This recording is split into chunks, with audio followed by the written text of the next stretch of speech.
The Ambitious Radio Network.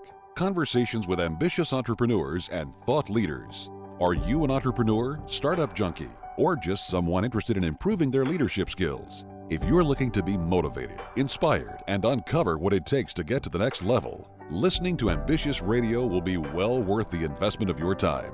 We have weekly engaging conversations with today's most influential thought leaders and entrepreneurs as they discuss their successes, failures, tipping points, and other priceless information that you can apply immediately after listening. Now, here's your host, Doug Parker. It is Texas Money and Business. Thank you so much for joining us on the program today. We have a great show. I know that because we have Doug Parker here with Ambitious Radio Network. I can feel the energy already. Doug, welcome in. Hey, Ron, thanks so much, sir. And we've got, as usual, really a great guest. But before we jump into that, we always want to thank our sponsors. We couldn't do it without them. Grasshopper.com, the entrepreneur's phone system. And a lot of times, small business owners, they need to personally guarantee any loans that they're doing. And if they've got credit issues, that can be a huge problem. So go to repairmycreditnow.com. There's a free credit report evaluation. Again, that's repairmycreditnow.com. So in getting to know the leader, the ambitious entrepreneur, today we're speaking with Verne Harnish, the growth guy. He's the founder of the world-renowned Entrepreneurs Organization, or EO, with over 12,000 members worldwide. He's a best-selling author of Scaling Up, the greatest business decision of all times, and Mastering the Rockefeller Habits. That's how I was initially introduced to him. And he currently is the founder and CEO of Gazelles, a global executive education and coaching company with over 170 partners on 6 continents. Verne, welcome to the show. Doug, glad to be here with you. I tell you what, as ambitious as you are, I can't believe that you don't have a partner out there in Antarctica too. Yeah, I know it. We are missing that continent. Though it's on our bucket list to at least get down and visit. Absolutely, absolutely. Well, so sometimes I was talking to a person the other day on one of the interviews, and he was telling me that if you're not overwhelmed, then you're really not doing enough. So I see all the things that you're doing. Do you ever feel overwhelmed? Oh, always. And that's the thing that we really try to address with the original book, Mastering the Rockefeller Habits.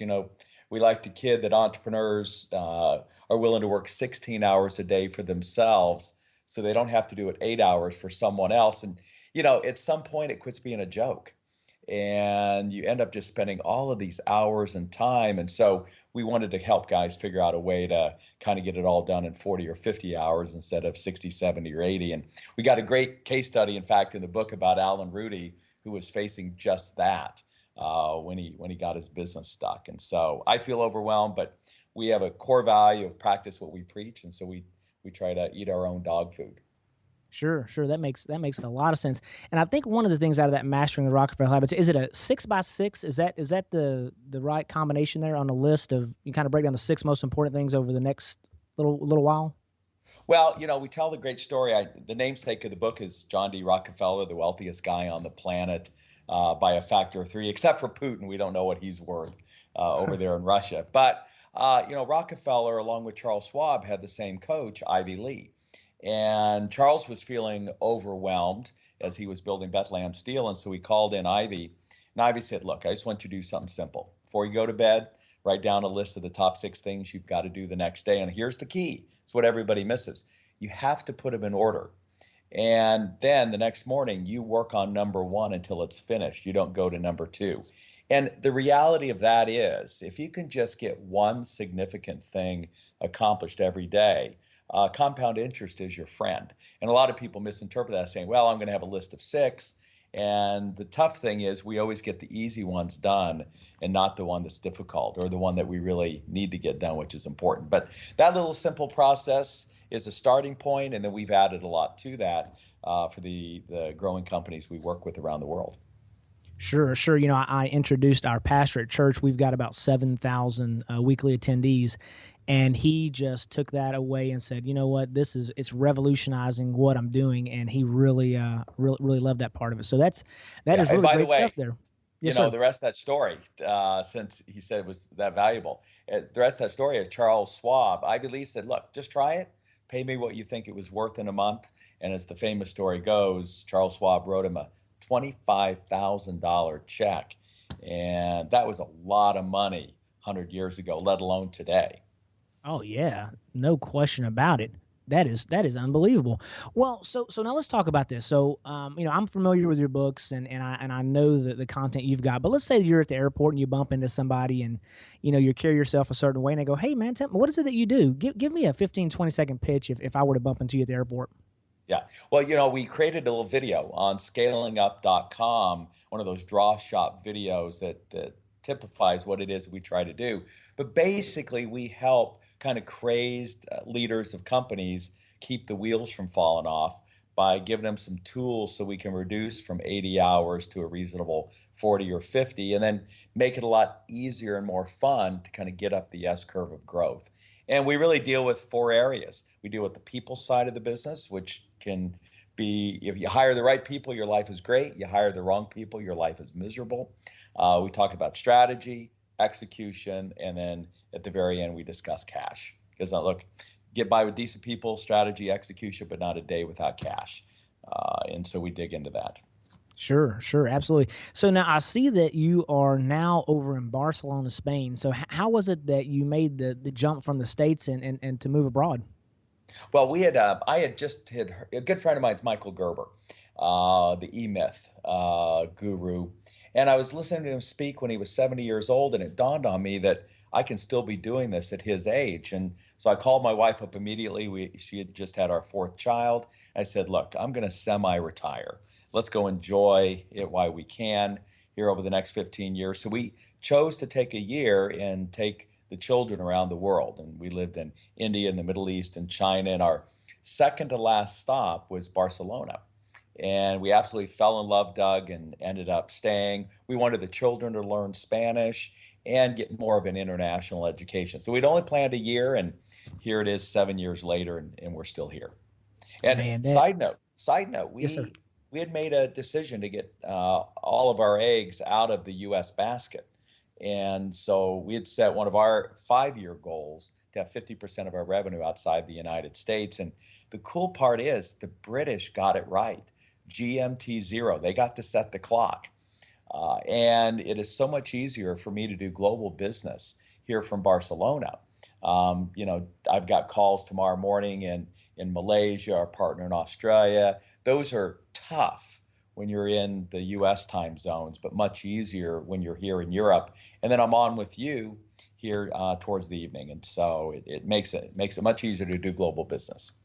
Gotcha. That makes a lot of sense. Now, typically I will ask a guest about, one of their favorite books or what have you. But as I'm going through and I'm reading your bio, I mean, I see, these icons like Jack Stack and Jim Collins, Jeffrey Moore, Patrick Lencioni, Tom Peters. They're all praising your books, and I'm really truly humbled to have you, on the program. Over the years, there's so many of these different authors. I've read their books and those types of things. But is there any one book? I know you've got your books, but is there anything that you kind of reflect back on, or anything that you recommend other than your books that would be good for our listeners to go out and check out? There is. I actually do have a bias. In fact, I was just with both Pat Lencioni and Jack Stack these last few days in the Miami area. And I even share with Pat, I consider his book, Five Dysfunctions of a Team, one of the top 5 business books of all time. But the number one book I consider, at least business book, is Eli Goldratt's book called The Goal. And it was one of the original books that was written as a fable.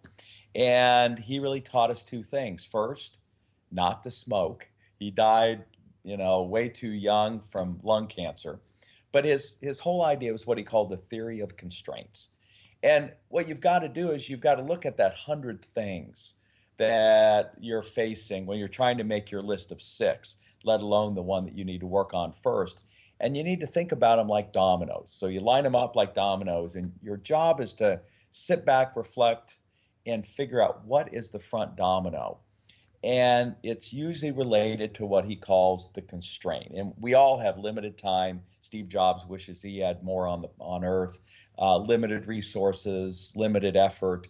And what you must do is apply it to where the constraint is. First, that constraint can be within yourself.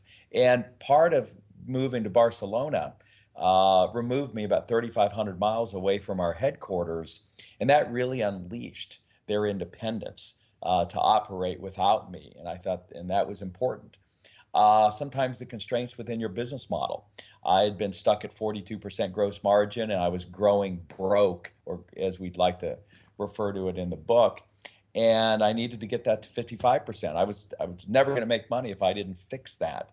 But ultimately, what you want to do is identify and control the constraint in your industry. And that's all Steve Jobs did, Doug, was all along the way said, all right, I've launched the iPod. First thing he did was got control of the proprietary Toshiba flash drive so that nobody could copy him. He'd already lived with Microsoft ripping off Windows, his operating system through Windows. So he locked up that critical device so that when he launched it, nobody could copy him. Then he comes along and says, but wait a second, the real constraint is the distribution of the music. And so he launches iTunes. And later on, he said, yeah, but my new constraint is nobody can seem to retail my devices the way I would like them to retail it. And so ultimately, he moved into retail itself, and they've got the most successful retail concept in the world. So really, anything you're doing is all about, it's not about problems. It's about the ultimate constraint, figuring out and then getting control of it or getting it addressed. And that's how you really set your number one priority today, this week, this year, in the next, decade. Well, that really is fantastic stuff. Now, we went through a bunch of books there, and we were kind of rapid fire throwing those out. So if you missed anything, go back to ambitiousradio.com, and all the content we discussed, we will put links to it on the guest show page. So just look up Verne Harnish, and he will be on the site. In addition to that, like us on Facebook, follow us on Twitter, tune in after a brief word from our sponsors when we'll be talking more to Verne Harnish about his career pursuits and his experience of becoming an ambitious leader and helping entrepreneurs scale up.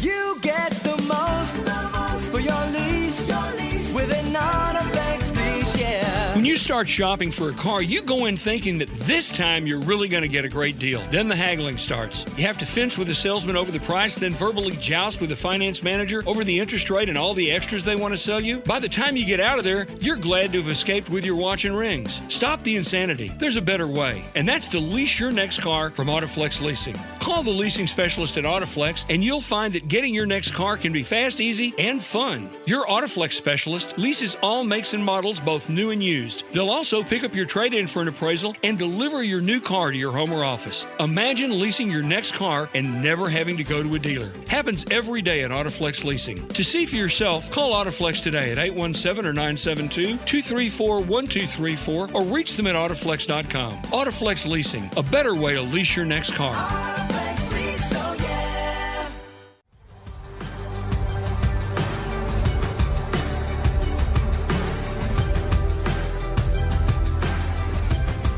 Texas Money and Business here on KEXB, Experts in Business, and Doug Parker, our good friend and the host for the show right now with the Ambitious Radio Network and with the magic of Skype. And it is very magical. We've got Verne Harnish in Spain, Doug Parker and I here in big old Texas, and it's just amazing to have such a great guest on from hours away from us, Doug. So a good guest today.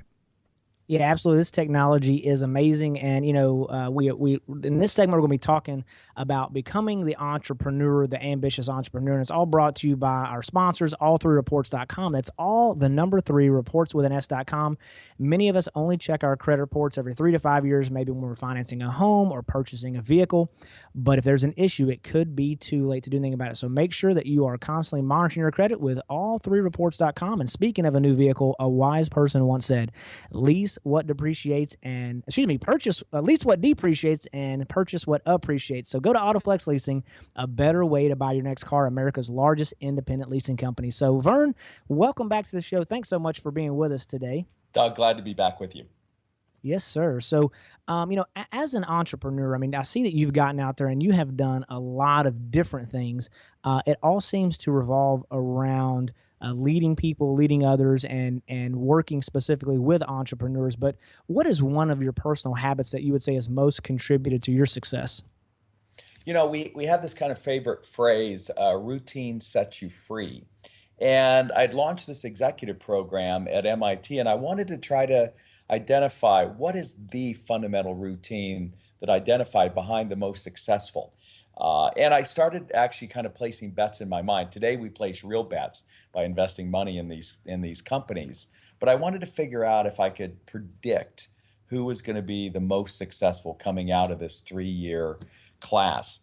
And this critical routine is simply learning. Mark Zuckerberg, and it's a thirst for learning. Mark Zuckerberg last year set as his personal priority to read a book every 2 weeks. Bill Gates, I talked about in my second book, Greatest Business Decisions, started a routine early on when he was scaling up Microsoft, where he would take that pile of books that you and I and others recommend people read, and magazine articles and white papers and all that, and it would pile up in his office, and he knew he needed to get through it. So he launched this famous Think Week, where twice a year, 18 hours a day for 7 days straight, he would plow through that pile. By the way, his record, 112 books, PhD, white papers, manuscripts, and the like. And it was out of those that the idea is to keep Microsoft relevant here 40 years later. It's the second largest market cap company in the world. Mark Cuban, who we just hosted for our Fortune Summit event in Dallas. I've known Mark for 30 years, but I had no idea till I read his book that he's had a habit since he was 20 that he reads 3 hours a day. And here he's got over 150 investments through his efforts there on Shark Tank. And his goal is simply to find one nugget every day that puts him slightly ahead, or one of the companies he's invested in slightly ahead of their competition. Warren Buffett, who we just saw celebrate the 50th anniversary of his investment career, the greatest investor of all time, beat the market by a factor of 10. When they asked Charlie Munger, what do you think has been the real key to success? He said it's Warren's number one priority to find quiet time to think and read every day, no matter what his age.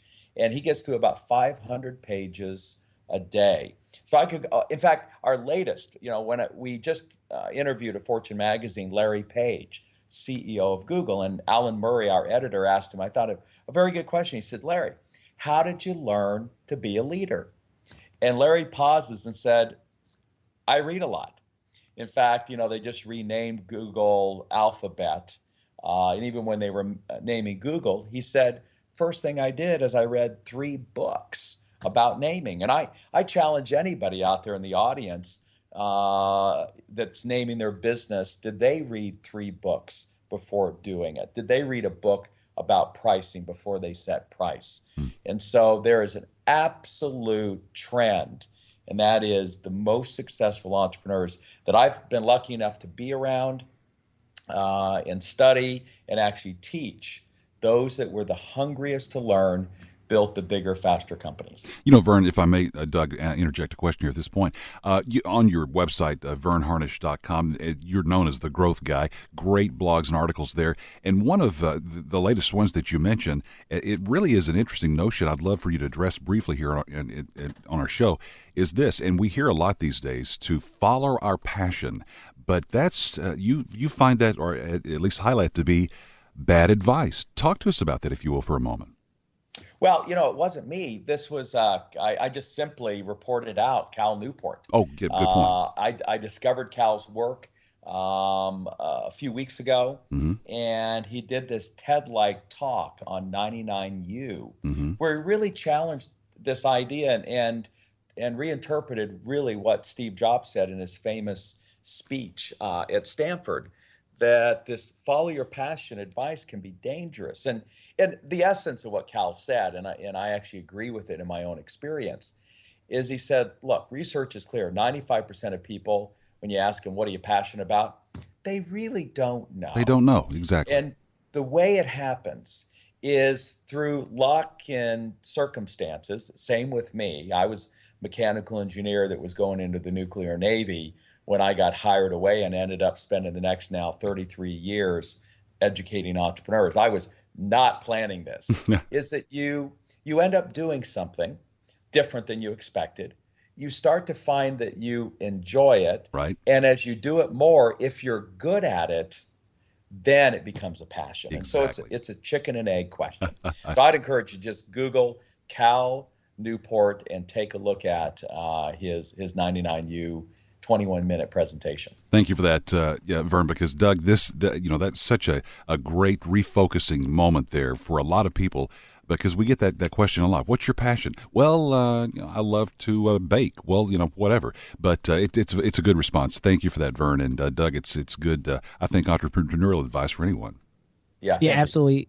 Yeah, you can always dig in and start chasing something, and if there's not any money in it, it's just a hobby. And so you got to figure out ways to to really monetize things that people are looking for. So let's talk about we hear about all the good stuff, but every once in a while, I like to dig in just a little bit and talk about what's one of the biggest mistakes maybe that you've made over your business career that affected you in a negative way, and then how did you overcome that? Good. Well, first, I love the question, and I want to reflect it first on Mark Cuban, because when we hosted him, somebody in the audience said, "All right, Mark, what's the biggest failure you've ever had, and what did you learn from it?" And Mark sat there and thought for a moment, and he said, rightfully so, "I've failed a lot, and I think that's one of the things you see is common among those most successful." And he said, the thing that was in common with all of those failures is, he said, "I thought I was the smartest person in the room." And that's when he got his head handed to him. And I can tell you, absolutely, that is at the heart of all of the big and small mistakes that I've made. I really thought I had the answer. Let's take scaling up. I write this book. I've been the growth guy, thought leader in this space for decades. But I took a page from Alex Osterwalder and I made up 500 copies. And I sent it out to my world and thought leaders and our coaching partners and customers. And I said, hey, just read it, give me a little bit of feedback. I'm hoping they're finding typos and other, small factual mistakes. And they basically, Doug and Ron, they came back and told me that my baby was both ugly and stupid. And that was so painful. But it would have been absolute disaster if I had released it in the marketplace without really listening to the crowd. And we painfully made all the changes they suggested, almost reworded all 70,000 words, and it's won 7, now its 8th global award. Wow. Since. That's fantastic. And sometimes, like you said, when somebody's telling you that your baby's ugly, it's really hard to take that. You ask for the advice, but then sometimes you get what you ask for. And that can be difficult, but you took it and applied it, and then of course, like I said, the outcome is all these awards. So, let me ask you kind of one thing as we kind of close up this segment. We've got maybe a minute or so left. If someone was thinking about becoming a new entrepreneur, or maybe leaving their 9-to-5 job, is there any kind of one nugget that you might give someone in that situation? Yeah, start with a team and not go it alone. And that's Noam Wasserman's research at Harvard. Even Brad Feld, my buddy who co-founded Techstars, that startup incubator initiative that's just gone global, they don't even allow a single entrepreneur in if you don't go out and get a partner. And we know that two founders do better than 1, 3 do better than 2, 4 do better than 3, and 5 do better than 4, then you run out of data. And it's best if it's an intact team. It's a group of 4 of you that were working at another company and then decide to leave together. And if you think about it, Apple and Microsoft were both companies that had co-founders. And so that's my strong recommendation. Well, that makes a lot of sense. And if you like what you're hearing, subscribe by texting ambitious to 69922. Again, that's 69922. Standard messaging rates apply. See website for more details. And next, we're going to be talking more with Verne about the ambitious things that he's doing now and what's next on Ambitious Radio.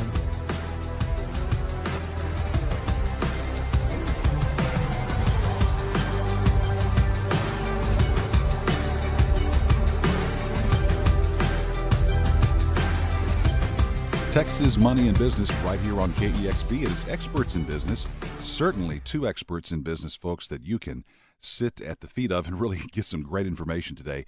What a pleasure to have Verne Harnish on the program. And Doug, once again, where do you get these wonderful guests, man? I commend you. Who's next? The president? It's fantastic, man. Good. Great show today. Well, I'll tell you, I am always humbled that that I reach out to folks, and every once in a while somebody can't fit it in their schedule for whatever reason, but they just by God's grace they say yes. So I'm gonna, as long as they keep saying yes, I'm gonna keep on There asking you and go. getting them on here. So we've got Verne Harnish on the show today, and again, all this is made possible by our sponsors. So if you're thinking about expanding your business but don't want to spend tens of thousands of dollars on a new phone system, consider Grasshopper.com. Keep your existing numbers, multiple extensions, voicemails are transcribed, and there's no new hardware. Grasshopper.com, the entrepreneur's phone system. So today, again, Verne Harnish of Gazelles. Now, we haven't talked a lot about that yet. So, tell us a little bit about that, Verne. What exactly is Gazelles? If you go to gazelles.com, what do you get? Well, we've got a company we named after what they call the fast growth companies in the economy. In fact, we did a piece of Fortune magazine about how everyone seems to use animal analogies to describe business. And David Birch talked about there were the mice, which are the small business. There's the elephant, the Fortune 500. Then there are these gazelles in the middle that really are the economic engines of the economy. And now we talk about unicorns, these companies that are able to go to $1 billion. So we named our company after the segment, this really ignored by both the media and a lot of the financiers. These mid-market companies, on average age 25 years old, that are 10, 15, 50 million, that want to get up to 10, 100, and maybe even $1 billion. And we do three things. We've got coaching, and we've got coaching partners all over the world, average age 53, that are there, very experienced to kind of guide you along. And by the way, even Steve Jobs had a coach. No one's ever achieved peak performance without a coach. You wouldn't be an athlete without a coach. Why would you be a business leader or a leader of anyone without a coach? We then are really big into education. We run these summits with Fortune. We've got my weekly insights that Ron had referred to that comes out every Thursday. And so we got a lot of free stuff. I'm the venture columnist at Fortune magazine. And so we're really into learning. And then last, hey, we got some pretty cool technologies today that can really accelerate our ability to manage and grow our businesses. And so we've built some, and then there's a lot that we recommend. And so those are the three main things we do: kind of coaching, learning, and provide some technologies. Well, and Doug, you know this.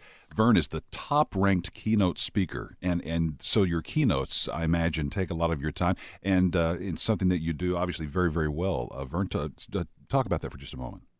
Well, I got to tell you, I had the scariest speech in my history last summer.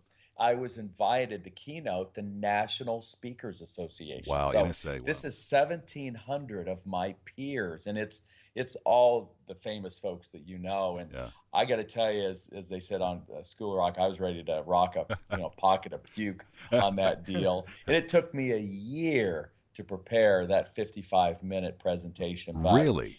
They tell me I knocked it out of the park, and I'll be speaking again at the next NSA conference. Wow.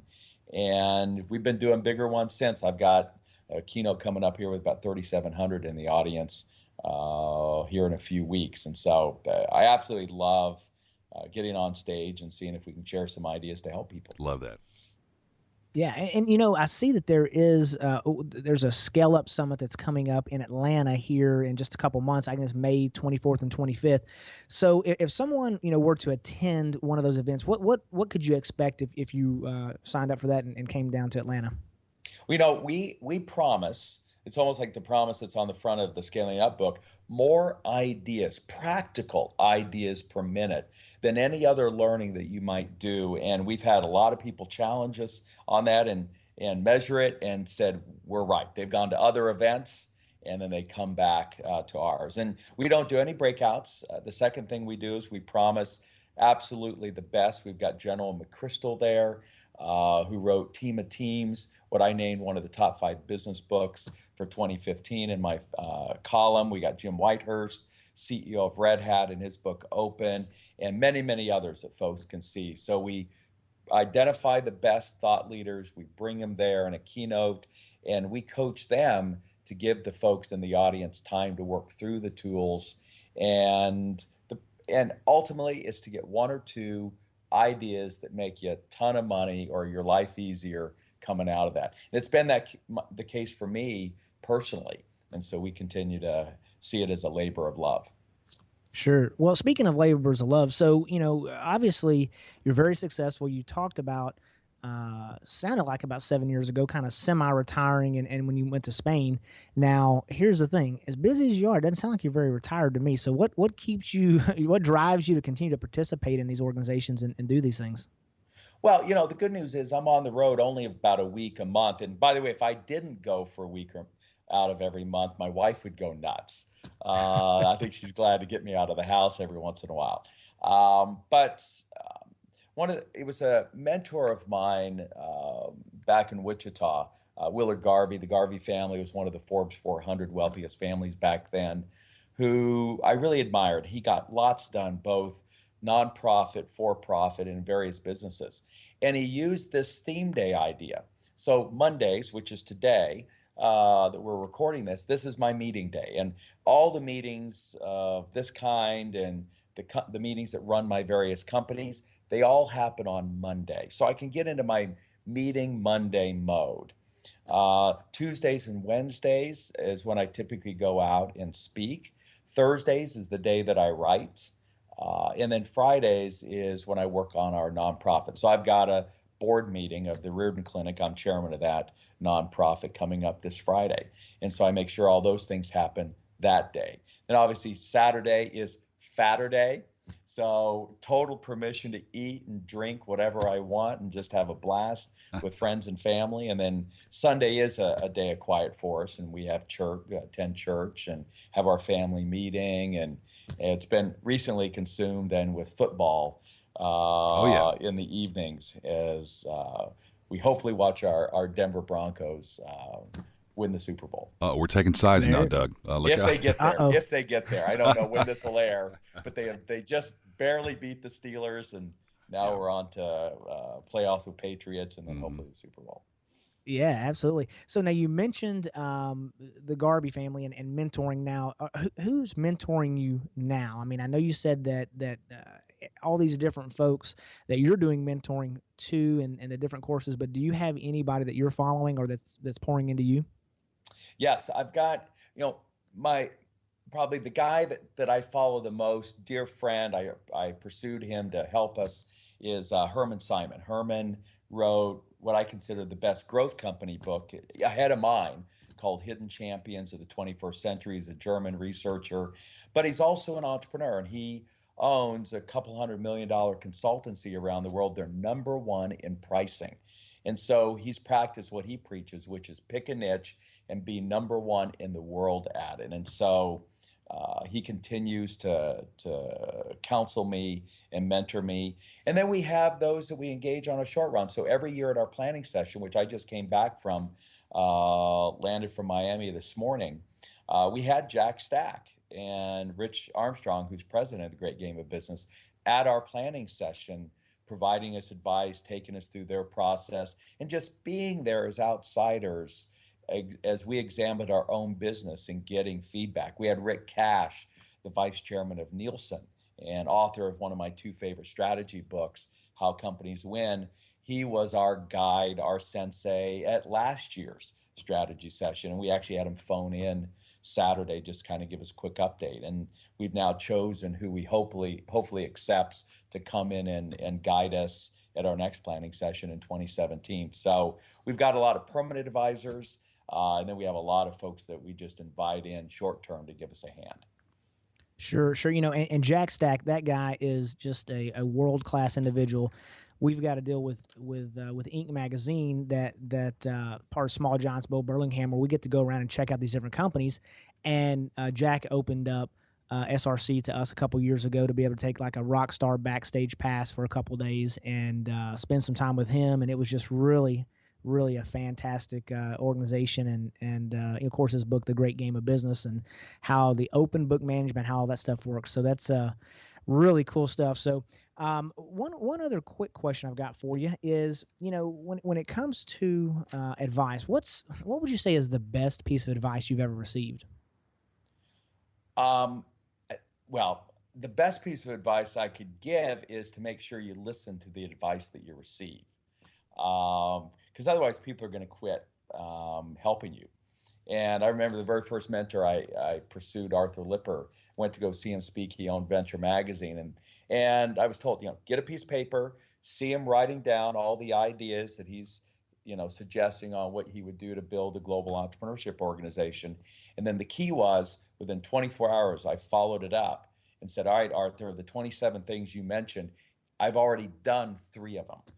And that just set the hook right there. Because if someone's going to help you, what they want you to do is be a great student and do something about it. And to me, that's what's critical. It's a bias for action, which is one of the things in Search of Excellence that Tom Peters still considers relevant here 30 years later. No question about it. Ambitious times that we are in. So after we hear a brief word from our sponsors, we'll be discussing more with Verne about what he does to recharge his ambitious mind, body, and spirit.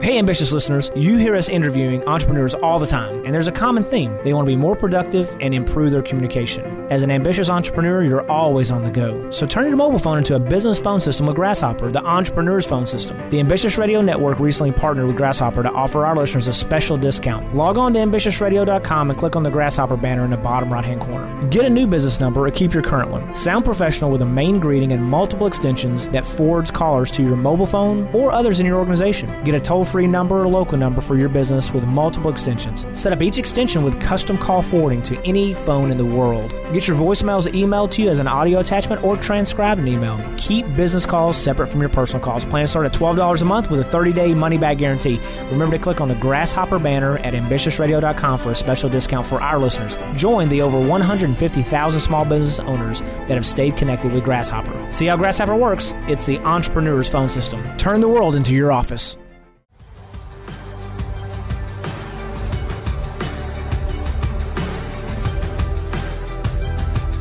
Texas Money and Business here on KEXP, experts in business. And ladies and gentlemen, we hope you're enjoying the show as much as Doug and I are. I'll tell you, this is really wonderful. Doug Parker with Ambitious Radio Network.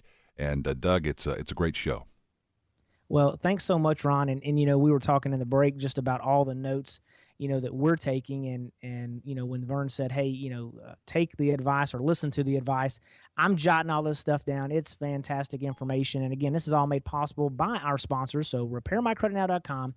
If you have bad credit, it can be really draining, and it's okay to not be okay as long as you're on the road to being okay. So let repairmycreditnow.com get you back on track. And many of our ambitious listeners prefer to listen to books as opposed to read them. I know that is me. So we've teamed up with audible.com to offer you a free audiobook. Just go to ambitiousradio.com and click on the Audible banner right there on the page. Speaking of books, Verne, you've written several best-selling books. And let's talk a little bit about those. You mentioned Scaling Up and briefly and then Mastering the Rockefeller Habits, but I don't think you talked about your other book. Can you elaborate just a little bit on kind of what's in the book, The Best Business Decision? Yes, if you wanted to be an architect, it would make sense for you to study, what are the top 20 architectural wonders of the world to learn from them. But as business leaders, I find that we need to do the same. What are the greatest business decisions? Because that's really what we have to do, is make decisions of all time and see if we can learn from them. So it was actually the evening of Steve Jobs' death. I was in India with our partner Raghu Potini, and I got to tell you, it tore me up. Steve was the original young entrepreneur. He made being an entrepreneur, I think, famous and a worthy career. And so when he died, it hit me hard. And he and I were sharing a drink there in Delhi. And I reflected back, what a crazy decision it was. And I wanted to learn more about how it was made that Steve ended up back at Apple. I mean, that's never before in the history of the now entrepreneur launched a company, was then gone for 10 years and then comes back and does what he did. And so out of that, we started writing down a list of, so I wonder what some of the other greatest decisions of all time were. And we scratched out a list of about 25. I took it back to my editors at Fortune. They loved the idea. We teamed up with some of the best writers at Fortune, and we started a list of 25. We only felt 18. You would have thought we'd pick a regular number like 20, but there were 18 we thought that were worthy of recognition, and that's what the book's about. And so we encourage any business leader to understand the history of their own industry or Gotcha. profession. So, yeah, absolutely. So let's talk about, things that, maybe drain you or things that fill you. Are there things that you do to recharge? Well, there's a couple of things. I want to go back to this question of best piece of advice, and it really came from Marshall Goldsmith, who suggests the importance of having a peer coach. This idea that no one could ever achieve peak performance without a coach. Well, maybe you don't have a lot of money to spend, but everyone can have a peer coach. And that's different than a mentor or advisor who's typically older and wiser, as Herman Simon is for me. A peer coach is just that, a peer. And it's a good friend of mine, Sebastian Ross, here in Barcelona. And here's the process. When it's all said and done and you've got your business priorities, and we have this thing called the one-page personal plan where we lay out our personal priorities. My wife and I are going to be finishing that up tomorrow night because I'll present it to my forum. Once we've got that all figured out, then it really comes down to this very simple thing. Routine set you free. And Sebastian and I figure out 4 or 5 things we want to do more of, do less of, or do different every day so that we can be better fathers. He's father as well as I'm, husband, and leaders of our respective companies. And we then email each other every single day and report, did we do it or not? And then we meet once a week. So we'll meet again this week just to be there, to be supportive. So when I launched the book, my priority was to find one key influencer every day and reach out to them and to get them to hopefully talk to their audience about my book. On the personal side, my son Quinn really needed some more of my attention, and I'd read about how it's important to play the way a child wants to play. And so I committed to doing that every night that I was home, which again is 3 of every 4 weeks. And I had to report to Sebastian, who was the influencer I reached today? And did I play with Quinn, and what did we do? And it's crazy when you've got this accountability partner. You can either choose to lie to him, but why would you do that with your friend?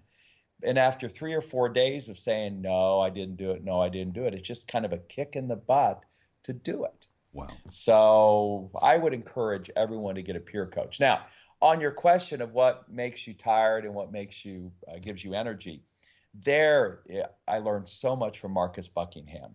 Marcus was the original guy at Gallup who surveyed 1.5 million people around the world and found out that basically we don't quit companies, we quit people. And the key thing he discovered ultimately in his book called Go With Your Strengths is that we're really in the energy management business more than the time management business because time's limited.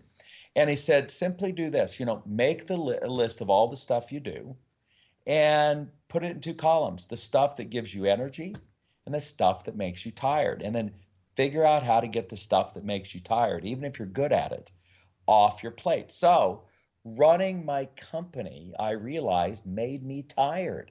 And so I went out, and today we've got 6 CEOs, not GMs, but CEOs running our 6 different companies. And they are infinitely better at it than I am.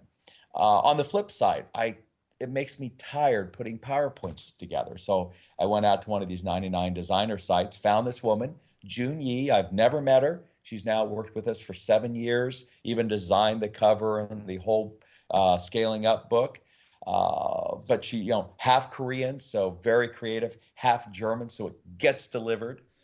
And I just send her ideas to say, hey, I'm thinking about a slide that is a bus with people going on it. And boom, it shows up the next morning in my in-basket. And then that gives me time to do what absolutely gives me energy, which is this, which, by the way, is just hearing myself talk. My wife and kids, that I don't even need an audience. I just can come home and stand in front of a mirror, and it absolutely gives me energy. So your question is right on. Do that which gives you energy and try to get off your plate the things that don't. None of us are going to get to 100%, but if you can get closer to 50% than 30%, hey, that's good. We're all students. Well, hey, let me ask you. I love the fact that we're all students of anything when we open ourselves up to be a student of life. And it comes to me to just comment, and I imagine that you would agree. Sometimes, if not most times, we can find the most valuable life lessons, little wisdoms of nuggets in something that we didn't expect, maybe a conversation with our children. Do you ever find that, Verne, in your case? Oh, very much so. Yeah. They, out of the mouths of babes Yeah. every day. Love that. Yeah. Doug, go ahead. I'm sorry. No, that's good. That's great stuff. So, one thing, we've talked about some pretty serious subjects here. It's a lot of business and all these types of things. But what is this about you being a card-carrying magician? Whoa. Yeah, in fact, I just redesigned the new card. I'm excited. I'm a member of IBM, the International Brotherhood of Magicians, since the late 80s. And it comes from actually high school. I was the organist for our church, and our minister, our pastor before that, had been an insurance salesman. And remember when insurance salesmen come to your house and sit down and talk to you, and to entertain the children, he would have some sleight of hand tricks. And he developed then a passion for it because he became good at it. Well, our junior prom was all around a magic theme. And so he takes me down to the basement, shows me his whole collection. I gear up and put together a stage show, and I absolutely loved it. And it's been a passion since. And it'd be fun if you want to have some fun. You can go on YouTube, and my son Cameron, he and his buddy Charlie, and go Cameron and Charlie Metamorphosis, which was one of the famous Houdini illusions. You'll see them do it for their 5th grade talent show. We knocked it out of the park. It was a lot of fun. It's always fun to kind of see the softer side of these serious business folks. And so, Verne, thanks so much for coming on the show and telling us really a lot about what you're doing, how you're helping others, and it makes such a difference. Now, if someone wanted to get in touch with you, are you on Twitter, or what's the best way to communicate if somebody wants to have you come do a keynote speech or something like that? You know what? The best thing to do is just remember the name of the book, Scaling Up. And so you just go to scalingup.com. And by the way, there's there's the one-page personal plan. You can download it for free. There's chapters from the book on how to run strategic planning sessions, all for free. You don't even have to buy my book. And then obviously there's information up there about me and what it is that we do. And I'd encourage people to sign up for the free weekly insights and hopefully get some practical ideas that, like I've shared, every Thursday, and kind of get in our world. We got about almost 75,000 that are getting those. So scalingup.com. You got it. And I will tell you that I do subscribe to your weekly newsletter, and the content that goes out is fantastic. There's great books, great information, and it's just it's good to know that that content is kind of been previewed, because a lot of people make recommendations, but I take yours very, very seriously. And so thanks so much for that. Thanks to our sponsors here at Ambitious Radio. Again, we couldn't do it without you. RepairMyCreditNow.com. And entrepreneurs and small business owners always are looking for great resources, and you mentioned one just a minute ago. So if you need a logo or a website, 99 Designs connects the world with great graphic designers. Get dozens of designers working on your project instead of just one. At 99 Designs, you spend less and get more. Start your design contest today. So tune in Wednesdays to Ambitious Radio, where we interview thought leaders and exciting entrepreneurs changing the face of their organizations. Remember, you can make money or you can make excuses, but you cannot make both. So go out there and be ambitious. Thank you for listening to the Ambitious Radio Network, hosted by serial entrepreneur Doug Parker. Join us weekly as we have engaging conversations with ambitious entrepreneurs and thought leaders on topics that can be applied immediately after listening. Like what you've heard? Listen to other interviews at ambitiousradio.com or subscribe on iTunes.